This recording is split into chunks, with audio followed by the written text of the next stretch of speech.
Richard! Richard, help! Sean, Yeah, it's me! why are you in a sewer? I was looking for the turtles. You were as pathetic as you are sad. Now listen to this, because it's a Pod Bros exclusive. I'll go get a ladder.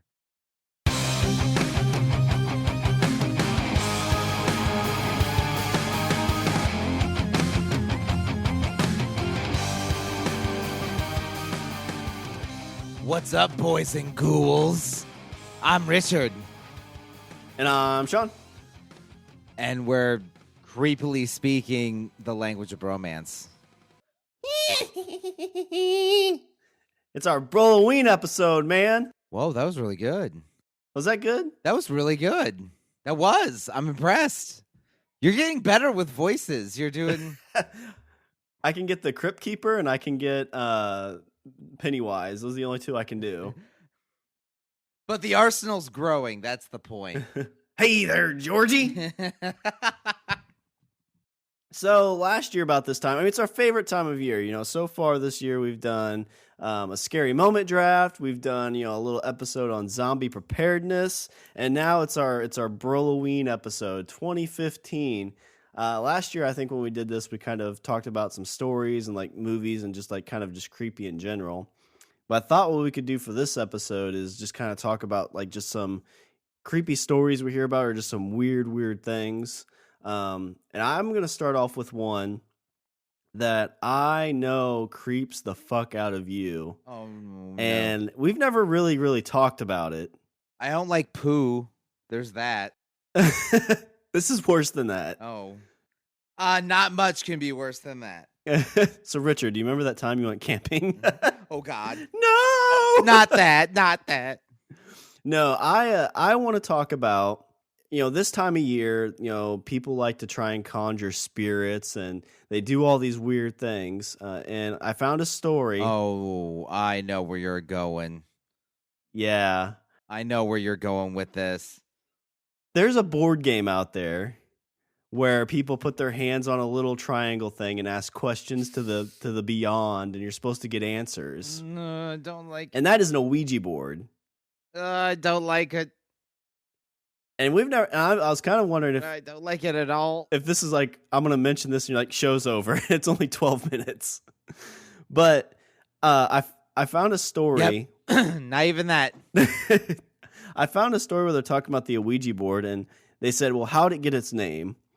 And apparently the guys who created it asked the board what it should be called. And it spelled out Ouija. And they said, well, what does that mean? And they said, good luck. Aww. Which is creepy in its own sense, but yeah. I'm not the kind of person that likes to tempt those things.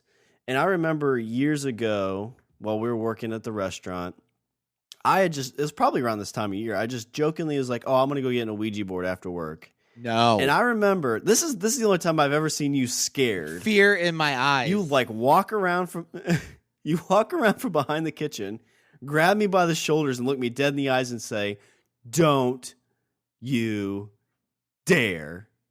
Don't fuck with it. Don't fuck with a Ouija board. And at first I thought you were kind of joking. I laughed and you're just like, no, seriously. Don't You're like, do it. They have one of those laughs that kind of trails off. So no? Wait a minute, you're serious? So I know we've never really talked about it. So I was wondering if you'd like to open up about, since it's Halloween, some creepy stories, freak some people out there on the internet. Okay. Have I ever told you this story? Did I ever tell you the Ouija board story? No, we've never talked about it because I've tried to bring it up a couple times and you've always kind of said no, basically. So I was the tender age of, how old was I? 13, maybe 14. And like 13, 14, I was at that age where like I deliberately would do things for the express purpose of being defiant. I don't know if that's just like ingrained into every 13-year-old, but you just like someone's like, hey, that's weird and odd. I'm like, I want to do that. I want to go against what society says is cool. Exactly. That was me. I was that kid. I was that kid that like people were like, "Oh God, here he is." So, my parents, my father had a Ouija board, and actually, I didn't. I actually, now that I'm thinking about it, I remember I had it, and my dad saw I had it, and I was like, because he had it in the basement. He had it down in the basement, and I remember I was walking up to my room. The way my house was, there was the basement, there was the main floor, and then my room was on the top floor, which was kind of like an attic space. And I remember he saw me walking past the kitchen, and I had it in my hand. He's like, "What are you doing?" And I said, "Oh, I found this in the basement on a shelf, and I thought, I thought I'd try it out because I've never messed with it." And he's like, "You don't want to do that." I'm like, what do you mean I don't want to do?" I was like, "Am I gonna get in trouble?" He's like, "No, you're not gonna. I mean, I guess if you really want to, that's fine, but you might open a door you can't close." Oh God! And you were 13 at this point. I was 13, and this is my father telling me this, and I'm like, what are you talking about? Door I can't close. I'm like, why are you talking like the old man at the gas station in Cabin in the Woods right now? Talking to me like the Harbinger. Do you have me on speakerphone? That's very unprofessional. That's just rude. That's rude. So I was like, what do you mean? He's like, I used that board a long time ago, and there were some weird things that happened. Some weird, things came out of the board, and I didn't know what to do. So I said, "Well, what do you mean?" He said, "When I was a kid, I used a Ouija board. I was maybe about your age, maybe a little older, I'm not sure. And there was some weird things, weird words came out of the board. I was with a couple friends, and I didn't know what to do, so I threw the board in the trash." I said, "You threw the board in the trash?" He's like, "Yeah, I threw the board in the trash." I was like, "Well, why do you still have it?" He's like, "Exactly. Why do I still have it? Because it came back." Like, "What do you mean it came back?" He's like, "It came back." I'm like, I was like, "You see, now you're just messing with me." I was like, "It's late. I'm going to go upstairs. I'm going to use this Ouija board. And you're deliberately trying to freak me out just so I don't use this thing." And he's like, "Do what you like." And I'm like, "What? Why? Okay. Well, if that's the case, then why are you putting me in harm's way? Why is, why is my father deliberately trying to have me seal a pact with the damned?" He's like, "Well, it's either this or he's going to sniff glue, so Go with the Ouija board. Of course, me, like I said, I'm 13. I'm very defiant. I'm like, "Well, this is my Ouija board now, old man." I'll show you, Dad. I ain't afraid of no ghost." Right? So I marched with determination with that board in hand upstairs, board and the pointer. And I sit down and I'm like, "You know what? Let's up the creep factor a bit." So I take these things upstairs and I'm like, "Let's up the creep factor." So I light some candles and I'm sitting upstairs in the dark. Ouija board's there. Candles are lit. By yourself. I'm by myself. Okay. So I start using this thing and I'm like, I'm going for like the funny kind of, you see in movies, there's always that one guy that like takes nothing seriously Yeah. until it's too late. Yeah, I was that guy. "Oh, look, I'm going to put this noose around my neck." Exactly. Oh, come and strangle me. Go. Yeah, and dead. So I'm sitting there and I'm like, "Oh, spirits, blah, blah, blah, blah, blah, yada, yada, yada. What's your name?" And so like I'm swirling, I don't know what the actual technique of it is, but you're supposed to like swirl the pointer around, or I think. So I'm sitting there and I'm kind of swirling the pointer around. And now some people say it's supposed to move by itself, but I was always under the impression you were supposed to kind of move along with it. I guess it's kind of like you ever heard of autonomic writing? Yeah, it's like where you take your non-dominant hand and you just start swirling, and it's supposed to write. Yeah, you just start swirling, and then eventually, if you're channeling something, then it's supposed to, write or whatever. That's the way I assume this is supposed to work. So I'm swirling this thing around. I kind of close my eyes, and you kind of get in that. I'm kind of getting in that rhythm, and then I open my eyes, and I feel like the pointer's like kind of moving, not by itself, but I feel like, my brain is like not really thinking about it, but it's like, oh, the pointer's wanting to go this way, so let's go this way. And it spells out this name. And spells out the name Emily. Who the hell is Emily? I don't know an Emily. I really didn't know an Emily. So it's kind of one of those like, well, where did that name come from? And that was after asking who's here or who is this? Yeah. Okay. Yeah, that kind of the whole, oh, blah, blah, blah, spirits. I'm like, who the fuck is Emily? So I'm like, well, what is it that you want? And the thing's kind of swirling around. And then it spells out bones. I'm like, what the fuck does that mean? Bones. It's like, oh yeah, Emily, I got a bone for you. Yeah, right? I mean, that's where my brain went because, I'm 13. Because if I'm not being defiant to my parents, I'm like, I'm looking at everything and thinking about sex. You're like, go, yeah, I'll bone a ghost. Do you want a bone ghost? And it just goes right to no. You're just like all the rest. And I'm like, okay, well, I was like, that sounds kind of vague, and so then like I feel like it's kind of going again, and then it spells out souls, and I'm like, what? Okay, bones and souls. I'm like, what? I was like, this makes no sense. And I think I actually said that. I'm like, you're not making sense.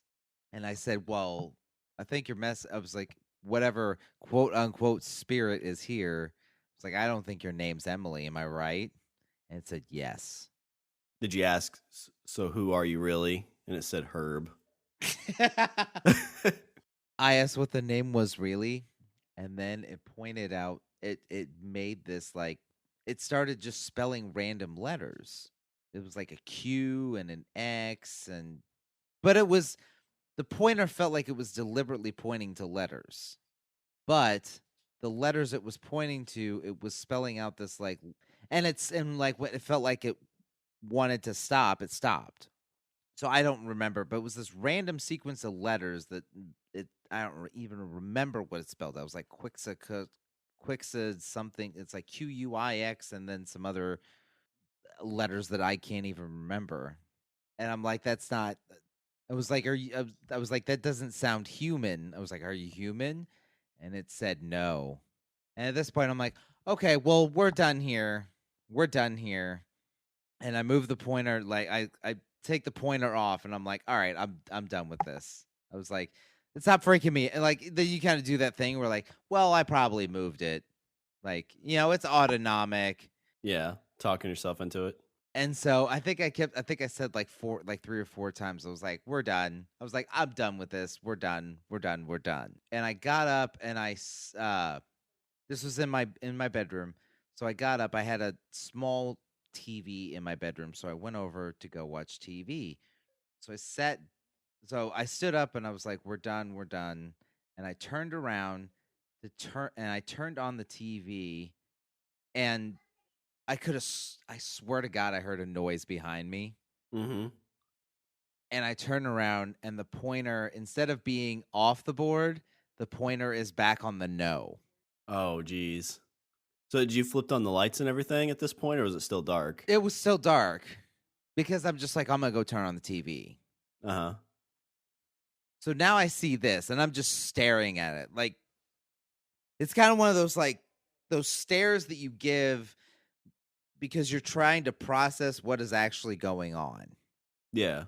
You're questioning if you left it on the board or not when you know you moved it. Right. And so at this point, I'm over this. I'm like, oh, yes, we are. And I grab the pointer. And I grab the board, and I walk back downstairs, and I walk through the living room. And my dad sees me. He's like, I thought you were gonna. I said, I don't want to talk about it. And I walk out of the house with the board and the pointer, and I go out to the curb, and I put it in the trash. And I'm like, we're done. So you were freaked out. Yeah, you were legitimately scared. Yeah. Yes, I was. Yeah. Well, I mean, roles reversed. Where would you fall in this scenario? Well, if Dad tells me that he threw it away and it came back, I'm already pissing my pants. So, Well, see, I made a stronger stuff than you. yeah, exactly. I don't like messing with that stuff at all. So I throw this thing away, and I'm over this.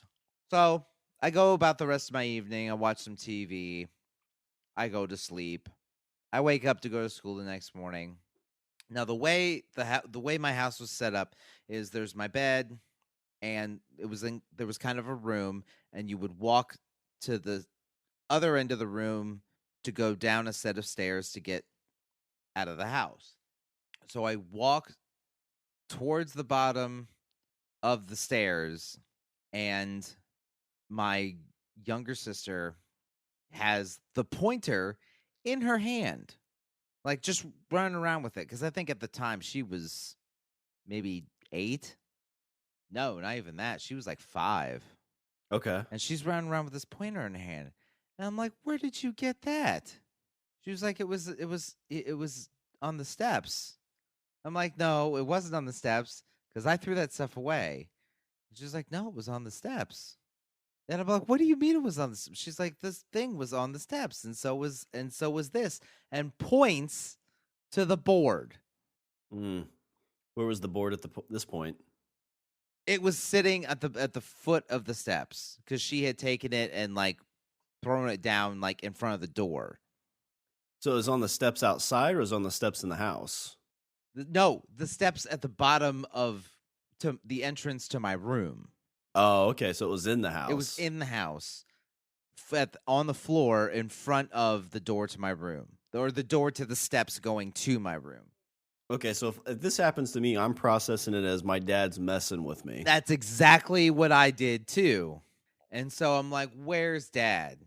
Oh, well, he left last night. I said, no, he didn't. He was here last night. They're like, no, he had to go because my dad worked at a Kentucky Fried Chicken at that point, and there was a problem with one of the stores because he oversaw 3 different stores, and there was a problem at a store that was in a town that was about 45 minutes away.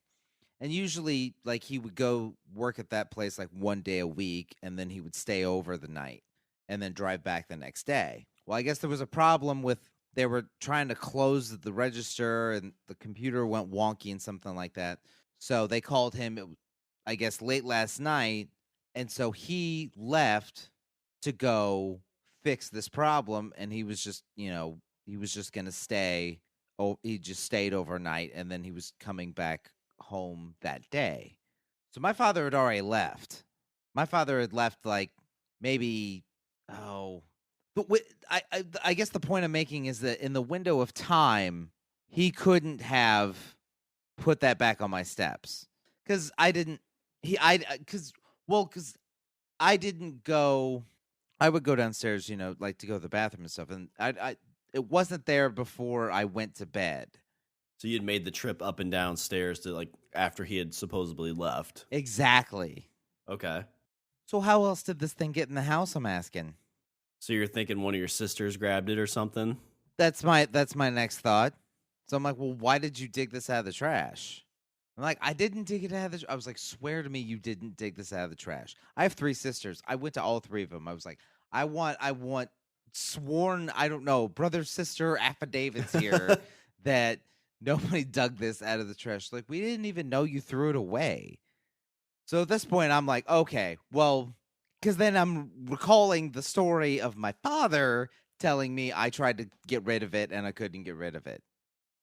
So from that day forward, I kept that board and that pointer at separate ends of my room, hidden.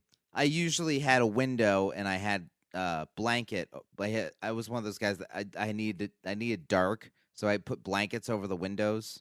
So I had the board behind one of the blankets, and I had the pointer hidden in a closet on the complete opposite side of the room. And people would sometimes pull the blanket back and see this board. They're like, what do you have this board here for? I'm like, I don't want to talk about it. So did you ever try to throw it away again, or is this you just decided, okay, I can't throw it away. I tried once, so I'm just going to keep it separated? Exactly. I still own Okay. this. I still own this board and pointer. Do you really? I do. Is it in your house now? Yes. Yes, it is. Oh, are they separated? Yes, of course they are. So you've never tried to throw it away again? No. Why not? I think it's because I don't I think it is because I don't want the possibility of it coming back. Because I think if I do that now and it comes back, like then what? Then what? So the first time it happened, you're like, well, maybe somebody was messing with me, but I don't want to attempt it again to know for sure. Is that what this is? Kind of. Yeah. Okay. If I throw it away now and then it shows up in my house the next day, then all bets are off. All bets are off, Sean. So you've taken. So I know I didn't realize you still had this thing. Yeah. And how dare you, Richard? I've been in that house. I could give it to you. No, maybe it'd be you like the ring, where like you know, if you make a you copy, can't give it to me, Richard. then if you make a copy of it, and then, well, you know what? Check the back of your truck. All right, I'll be right back. Oh God! So I know, like a year ago, you got rid of a ton of stuff. Yes, I did. And packed up and moved to California. I did. And that trip, you kept that? Underneath the couch. Yes, I did. Oh wow! So have the kids or anything pulled it out, or is that pretty much like an off limits thing? It's off limits. I don't think the kids even know it's in the house. Okay. So you've only used it the one time. I've only used it the one time, and you know what? Once is enough.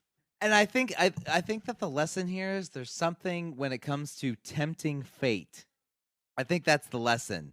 Is it's not really about, hey, is this real? Is this, is this not real?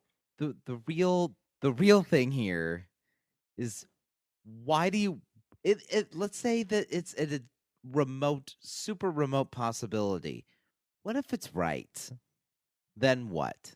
It's kind of like ignorance is bliss in this situation. Exactly. So I'm saying, like, if this was you, let's say if you had done all the things that I have done, don't you think that you would kind of act the same way I've acted? Like, well, I don't. Let's say that you've thrown it away and then it comes back, and then you throw it away again and it comes back. I think I would probably have tried a second time. Like after that conversation with your sister, I probably would have been like, okay, well, guess what, everybody? I'm throwing it away right now. Nobody touch it. And I'd watch as the garbage truck comes, picks it up, and takes it away. Okay. So you do that, and then the next morning, it's sitting on your dresser. That day, I pack up all my stuff, I kiss mom and dad goodbye, and I join the seminary.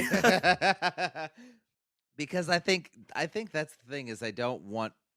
It's not that I think that something's, it's not that I think that there's, weird, crazy things. I do. I mean, I'm conspiracy theorist all the way. But what if you're right?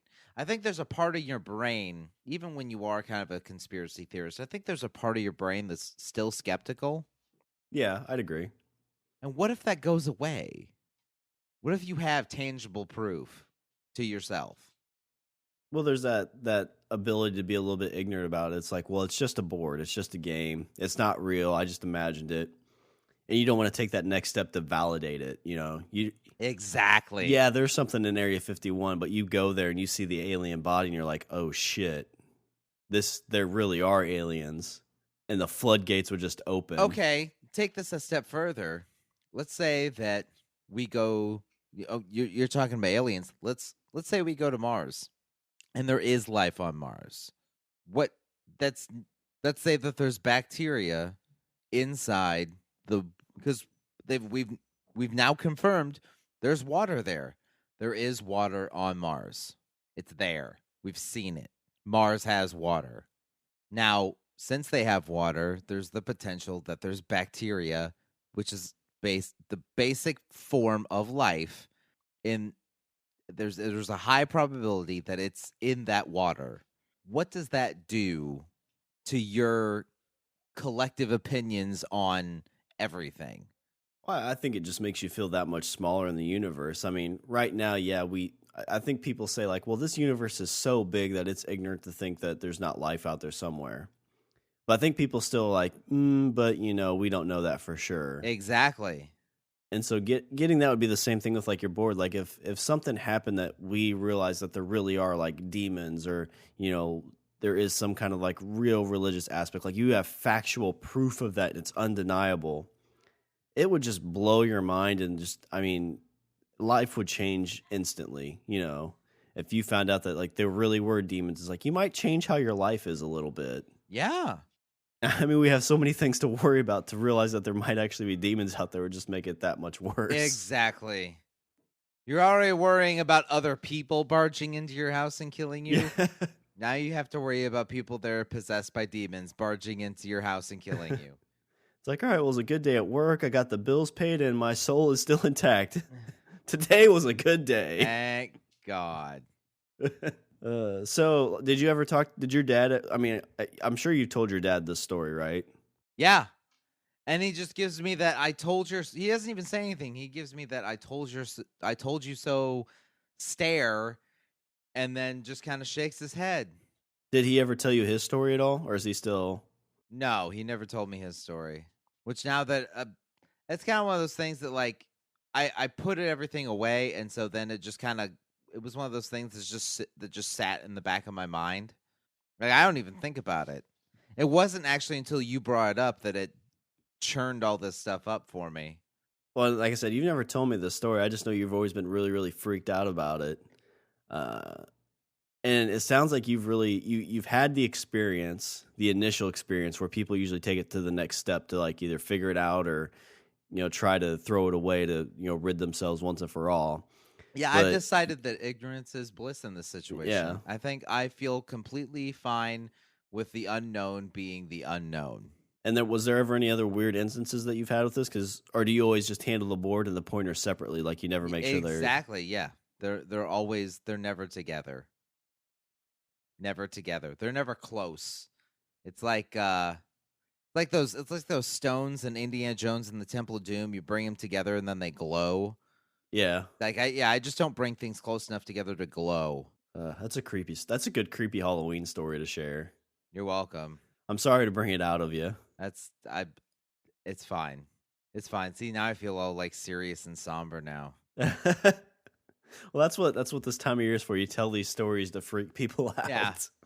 So I guess we'll move on to a lighter Halloween story. Please. I thought we should talk about we the need big something grave. Good, just like relatives poisoning their kids candy, and I thought we could talk about the big mass grave in France, the Paris Catacombs. Did you see that movie? I haven't, because again, that's the kind of movie that I do not want to see. It was good though. Was it good? It was good. It was the ending. The ending I found surprising because I mean, are you planning on seeing it? Probably not. No, I mean you Okay. can spoil it for me. Okay, well, spoilers for this movie. The movie's called And As Above, yeah. So Below. But spoilers at the end. Not most of the people survive. Really? Yeah. Okay. It's not one of those things where like everybody dies. I mean, there are some people. I mean, they have a decent size. A few people die, but not. Usually in those movies, like everybody dies except one person. Yeah, and when they end up surviving, and then then they end up surviving, and then like in the last 5 seconds, either they really do survive, or something happens, and like, oh, they die too. Yeah. So, oh God, it's the hounds of hell, Sean. Yeah. You're being tracked by murderous dogs. Hurry up! I made a Crossroads demon mad. Ooh, good pull.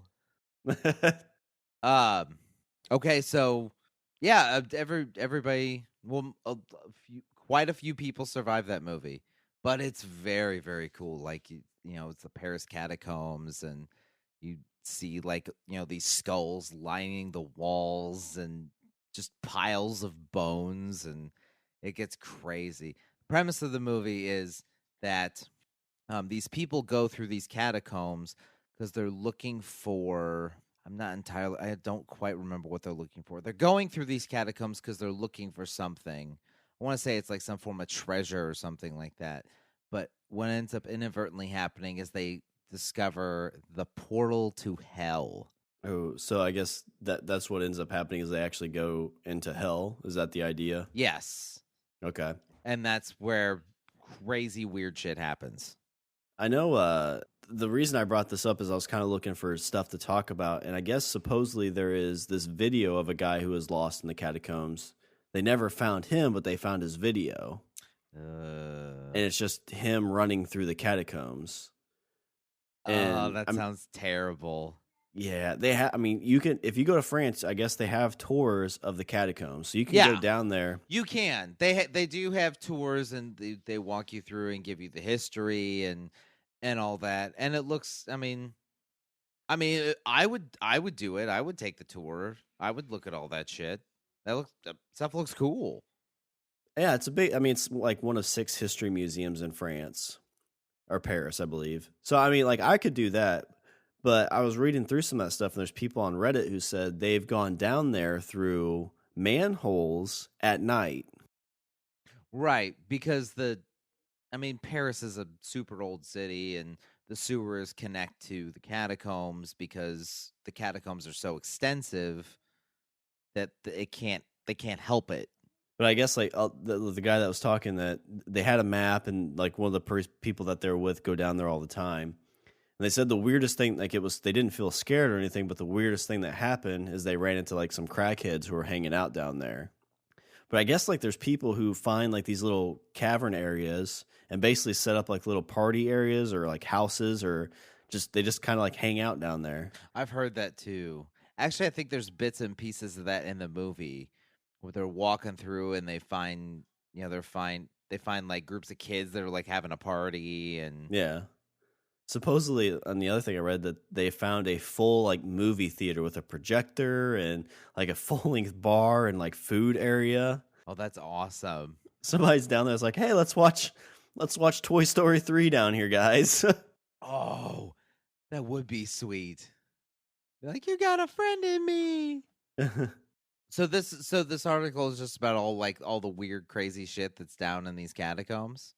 Well, it got me down the rabbit hole because I saw the story of the lost video or the found video. And they say that, I don't know how true it is, but they say supposedly people go down there and get lost. I could totally believe that. I mean, if it's so extensive like they say, if you get lost down there, you may never find your way out. Yeah. And it's dark and it's full of skeletons. Well, and it's full of hobos, too. So, I mean, couldn't you just imagine, like, seeing that footage of somebody running down like these tunnels with no end, and then like rows of skulls lined along the walls, pitch black. Oh, I mean, it probably just echoes all over, and probably you hear like they always say like when people go down there for the tours, they always hear weird noises. But since that thing is so big and those roads probably aren't the greatest, all the echoing stuff that would go on, no wonder it would sound creepy as hell. Yeah. I mean, I can. Right now, I'm sitting here like imagining myself walking through those tunnels, and no part of that sounds fun. I mean, I would take the tour because I love learning like historical stuff. So I would totally take the tour with like I'm there with 10 people, and we all have flashlights, and we're You're with somebody who knows where to go. Yeah, and there's like roped off areas, and you're like, stay within the ropes, and you're like, okay, I'm staying in the ropes. Why? What's over there? And dead from starvation. Hey, what's that guy with the horns doing? Is he part of the tour? He's waving me over. Hey, somebody get a picture with him. Time for a selfie. And your soul. Dad? I know, did you ever watch there used to be an MTV like reality show where they took people to insane asylums and stuff like that, and you'd have to run these missions. Oh my god, I do remember that. What was it called? Was it called Fear? I don't remember what it was called. Maybe something Fear. But I mean, that's like I could see this thing. It's like, hey, we're gonna send you down in the catacombs, and you need to go to this area and do an enchantment. Because I think some of them were like that. Like you had to Yeah, some do of them this. was like you lit a candle and and said some words, and then yeah, it was you would go places by yourself, and basically I think the way like you had like a central hub, and there was these people, they get like 5 or 6 people together. There was like the central hub, and everything was very well lit, and it's all cool, and they would say, okay, you can go to this place, and this place, and if you do this, this, and this, then you got points. And I think whoever ended up with the most points at the end won. So I think it was if you went to do it and you failed, I think you lost a point and you had to leave. Yeah, But whoever like stuck that. around, they somehow you got money for those points, and you split it up by the people. Right. Oh, yeah, that's right. Because they collected money into the central pot, and then whoever was left at the end, they split the pot up. Yeah, exactly. Because I know there was one like a guy had to stay and like had to lock himself in a jail for a full day. So like 2 people walked to this abandoned jail. They're like, okay, well you have to go in there, lock the door, so you're basically in there. There's no way to get out, and then you have to stay there all night and like half the day, and then somebody comes back that night to get you. And I remember that episode because that dude got fucked. So you had to spend 24 hours in a jail cell in this like haunted prison. So they go get him, bring him back. Right when they get back, the thing like tells you who has to do the next mission. Uh-huh. He got picked for the very next mission. Oh, God. He's like, what the fuck? I spent all night in this jail, and now I have to run and do another mission. I'm pretty sure he's like, fuck it, I'm done. I can't do it. Yeah. And you always wonder with that stuff too, like is your mind just playing tricks on you? And I feel like in the catacombs, that's exactly what you get. Like what's real and what's just my brain playing tricks on me. Yeah. Well, honestly, I think that's the case with when it comes to anything like. Because you ever done that? What do they call it? That urban spelunking, where people go to like abandoned. There's actually close to where well, not close. I would say probably about 3 hours north of where we live. There is an abandoned. I don't think it was. I want to say asylum, but I want to say it was like just a abandoned hospital or mental hospital or something like that. Completely abandoned. This thing takes up like 3 city blocks of just this massive building. I don't even know if it's still there, but me and a couple friends walked around in there when we were, oh shit, how old were we? Probably like 15, 16. And here's the thing that if you've ever done, I'm sure you've probably never done anything like this. No, I haven't. No. I think here's the thing when it comes to doing stuff like that is you're walking along these abandoned buildings or tunnels or whatever. And you're walking along and you see, signs of not really life, but signs that people have come and gone. You see, empty beer cans or food wrappers, things like that. And then of course, what abandoned structure would be complete without massive amounts of graffiti? But here's the thing. Invariably what happens in those kinds of places is someone deliberately puts graffiti on, say, the walls or the floor that kind of resemble creepy, spooky stuff. Either they put in a pentagram or a pentacle or this little spray paint like the, abandon all hope, ye who enter here. They spray paint this stuff. Yeah. And there's a piece of you that's like, did someone put that there to be funny, or did someone put that there to be serious? Yeah, well, you don't know. I mean, is it some 15-year-old kid who's like, hey, look at this, I'm gonna put a swastika here or a pentagram here just because it's funny? It's the truck stop bathroom. Exactly. Or is it a group of 5 people in their early 30s that are conducting ritual killings? Yeah. It's like, what's this gooey red stuff? Somebody spilled their Kool-Aid. This must have been a terrible party. They spilled all their Kool-Aid. Oh, there's a body. Why is that guy wearing a goat head? And I mean, like, I'm guessing, did you run into anybody when you're walking in there? Because No, I thought you. not that I can remember. I don't think I've ever run into another person because I've always been with people. I've had people with me, and I was that kid that I never was in the front of the group walking through a place like that, but I wasn't in the back. I think it was the skepticism that kind of gave me the, not, I guess for lack of a better word, foolish courage. Yeah. Like, oh, well, a lot of this is probably bullshit anyway, so fuck it. But then there's always that voice in the back of your head that's like, what if it's not, though? Yeah. If it's not, then, ugh. You turn that corner and there's some like weird looking demony thing. Right. Or you turn the corner and there's, 5 people standing around an open, fire, and There's another.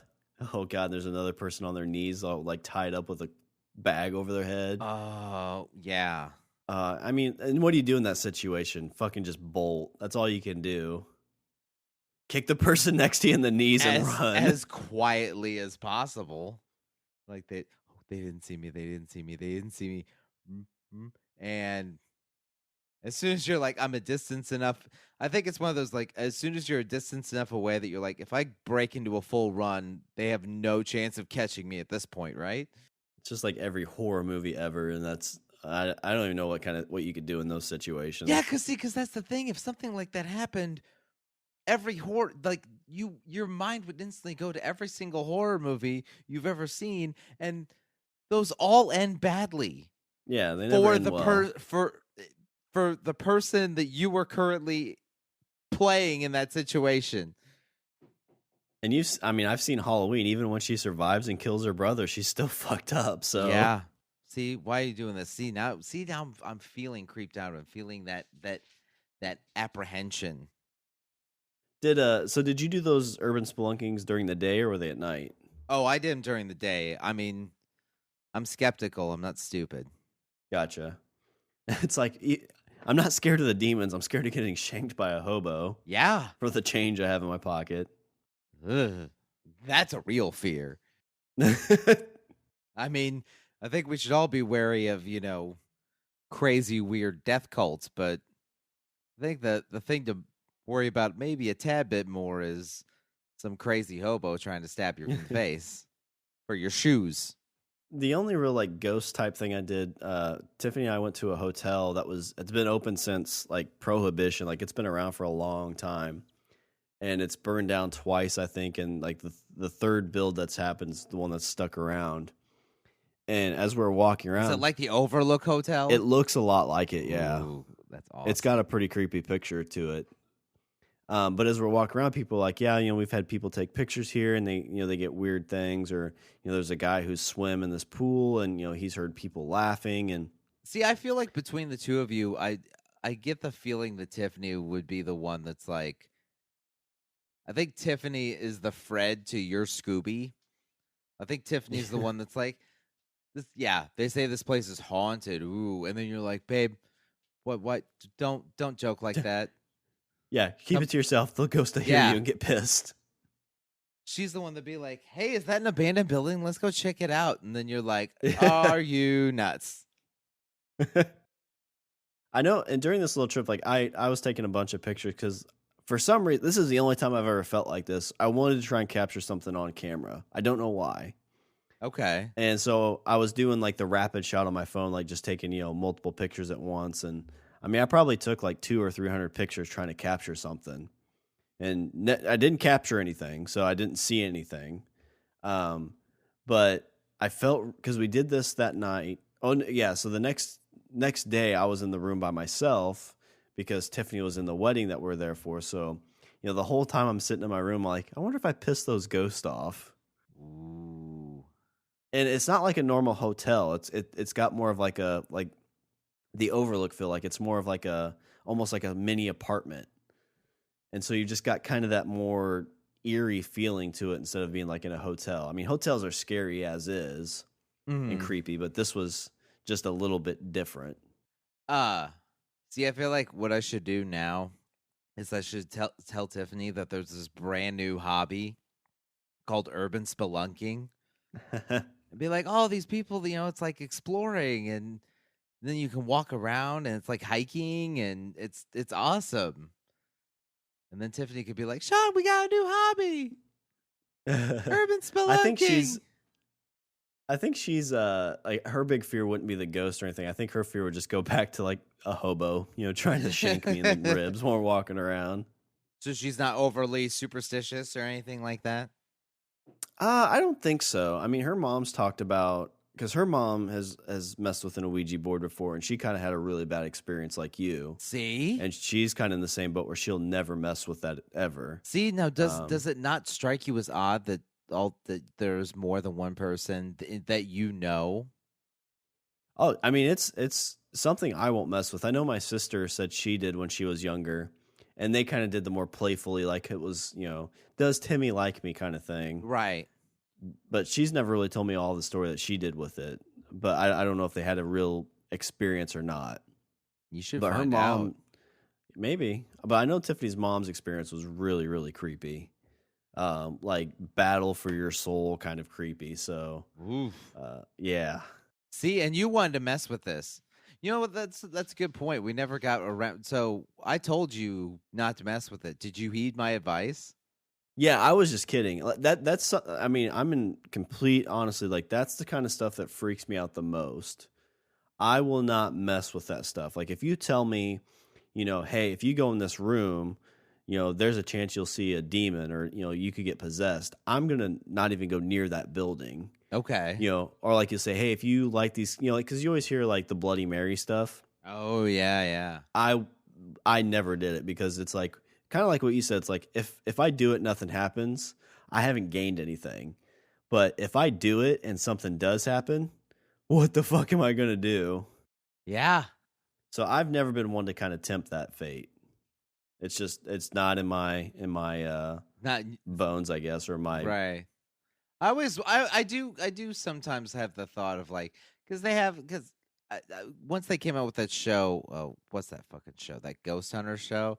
Like it seemed like there were a lot of groups like that kind of like cropped up local, like locally. It seemed like every town had like a group of like 2 or 3 people that would go and like do the EVP recordings and stuff like that. I thought it'd be fun to do. See, that's the thing is I feel like I have and I don't know if this is true of everybody, but I feel like I get a sense of courage if I'm in company, if I have company. yeah. It's stuff I wouldn't do by my like you doing that whole thing in your room. Like there's no way I could do it. Oh, I was young and stupid. But I mean, I don't know. I mean, I'd probably try it out, I guess, if it was me and you or, a group of people, but it's still something that I don't know. It'd take a lot for me, I guess, to probably do it. I don't know. I think I'm lying. I don't think there's any way I'd do it. I'm just trying to be internet strong. and you failed. I can't even go to the bathroom in the dark. I get scared. Do you do that thing? Okay, say you're downstairs, say you're in your basement and you're just, working on like an electrical box or something or you're just doing some work in the basement and you're walking up the steps and you say the switch is at the bottom of the steps. So you flick the switch off and now you're standing in the dark. Do you walk a little faster up the steps? In the house I lived in when I grew up, yeah, I always did that. Like run up the stairs and not look back just in case. Yeah. Because same thing. If you look back and there's something at the bottom of the steps, what the fuck are you gonna do? You're just like, I'm just gonna run up these steps, and if I get grabbed and pulled down and killed, or if I get killed on because I didn't look and see what was behind me, that's fine. Because that's better than living and seeing it, knowing it's down there. That's better than me turning around and seeing something. I'd rather just be surprised before I die. So I've got one more story I want to share to kind of end this creepy Brolloween episode. So this is a story about a kid.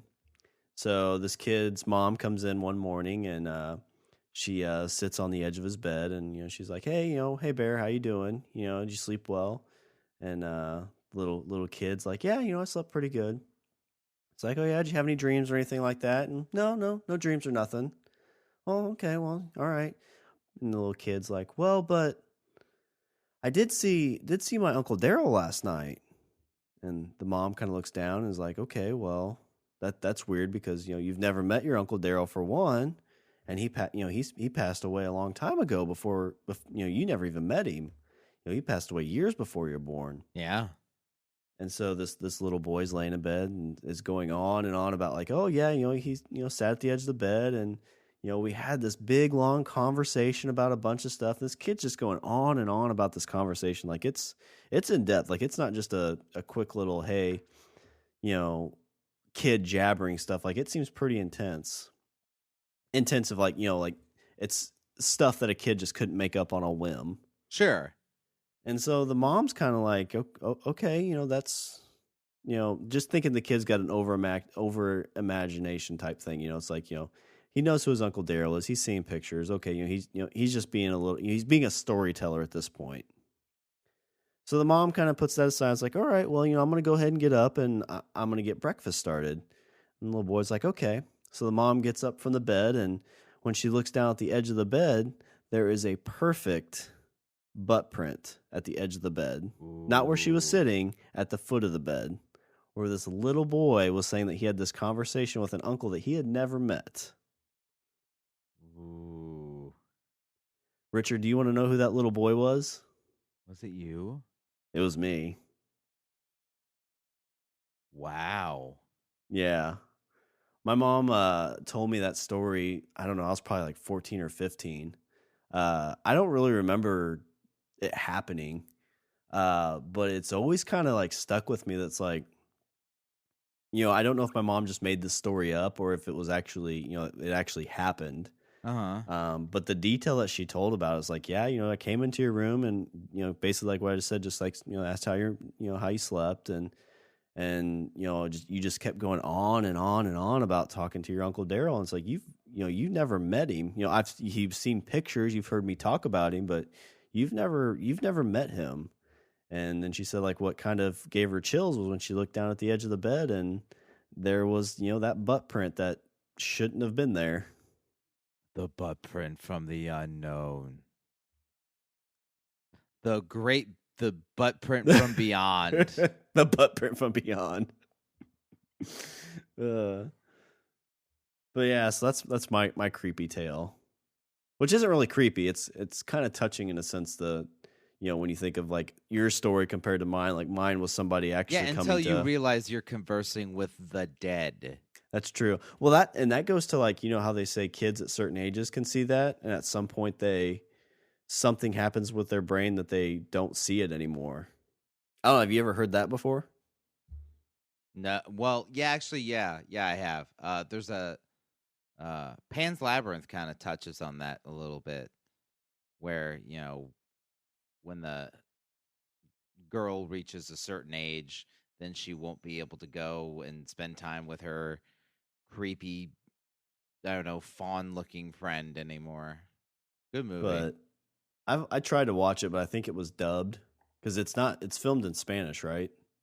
Like originally? Yeah. Okay. Yeah, because I tried to watch it dubbed and I couldn't handle it. It was pretty good. You know what else is good? Not knowing that there's things from the other side of the world or the other world that are going to kill you. That's good. That's a way to bring this Brolloween around. I feel like this is our creepiest episode ever. Well, yeah, I just got done hearing your story and I was like, ugh. Did it give you chills? A little bit.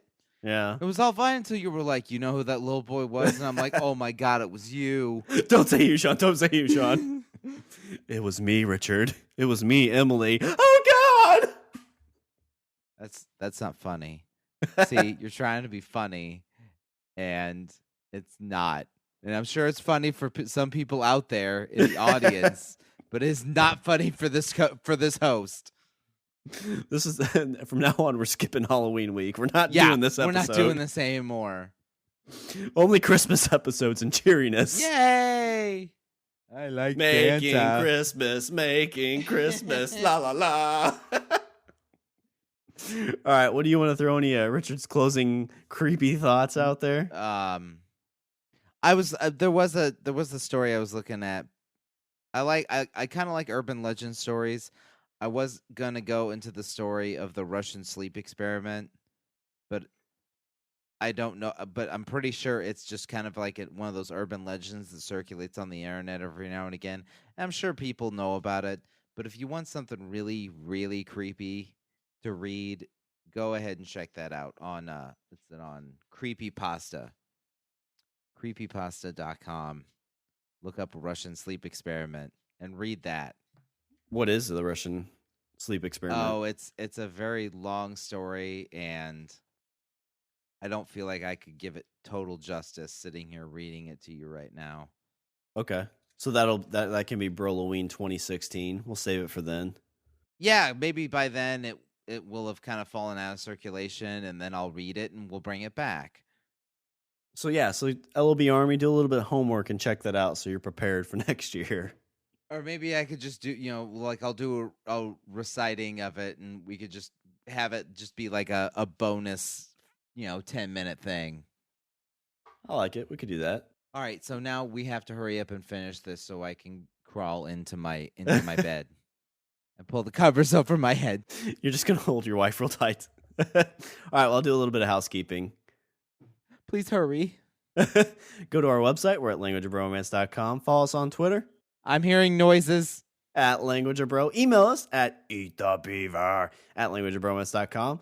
There's voices. Like us on Facebook and subscribe and leave a review on iTunes and Stitcher. And before I meet my untimely demise, be sure to check us out on the Pod Bros Network. The best, creepiest podcast site on the internet. Until you get stabbed in the face. And if you're in the need for some headbuds to block out all those creepy sounds coming out of your walls, go to tweakedaudio.com. Use the promo code LOBARMY and you'll get 33% off. Yeah. 33. Not 666% off. All right. Was there anything else you want to talk about before I close her out? No. We have to wrap this up. All right. Well, that's all the bromance we have for this show. I'm Sean. And I'm Richard. And I say we eat the beaver. Okay. I just felt like Batman was trying to incite me into doing something. Where's the trigger?